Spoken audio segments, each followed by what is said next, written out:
வணக்கம் பங்கு, நாங்கள் வந்துட்டோம். இன்றைக்கி என்ன வீடியோன்னு பார்த்தீங்கன்னா, இது வந்து மாதர வீட்டில் இருக்க செல்வ விநாயகர் டெம்பிள். இந்த டெம்பிள் வந்து இன்றைக்கி வந்து கும்பாபிஷேகம் பண்ணியிருக்காங்க. நாங்கள் போயிட்டு கும்பாபிஷேகத்தை காலையில் பார்க்க முடியல. ஒரு ஈவினிங் போல் சாமி கும்பிட்டுட்டு நாங்கள் வந்து கோயில் சுற்றி பார்த்துட்டு வந்துட்டோம்.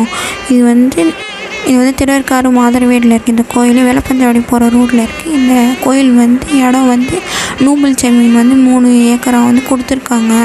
3 ஏக்கரா வந்து நன்கொடையாக கொடுத்துருக்காங்க. இந்த மாதிரி கோயில் கட்டணும்னு சொல்லிட்டு. அதனால் இந்த கோயில் வந்து எனக்கு இந்த கோயில் என்ன ஸ்பெஷல்னா பாருங்க, நான் வந்து 10th படிக்கும்போது நான் வந்து டெய்லி இந்த சாமி வந்து நான் கும்பிட்டுட்டு போவேன் விநாயகரை. இது வந்து பிஃபோர் ஆஃப்டர் பிக்ஸ் கூட நான் போடுறேன் பாருங்கள், எப்படி இருக்குன்னு. இந்த கோயில் வந்து பாருங்கள், சூப்பராக இருக்கும். நான் வந்து கும்பிட்டுட்டே போயிட்டுருந்தேன். அப்போ இருந்ததுக்கும் இப்போ இருந்ததுக்கும் நல்லா கட்டிட்டாங்க. அதனால் கும்பாபிஷேகத்தை பார்க்கும்போது சரி சாமியை கும்பிட்டு போவோன்னு சொல்லிட்டு போகணும். நான் பிஃபோர் ஆஃப்டர் பிக்ஸ் போடுறப்பங்க நீங்கள் வந்து பார்த்து தெரிஞ்சுக்கோங்க. தேங்க்யூ பங்கு. நீங்களும் வந்து தரிசனம் அருள் வாங்கிக்கோங்க பங்கு.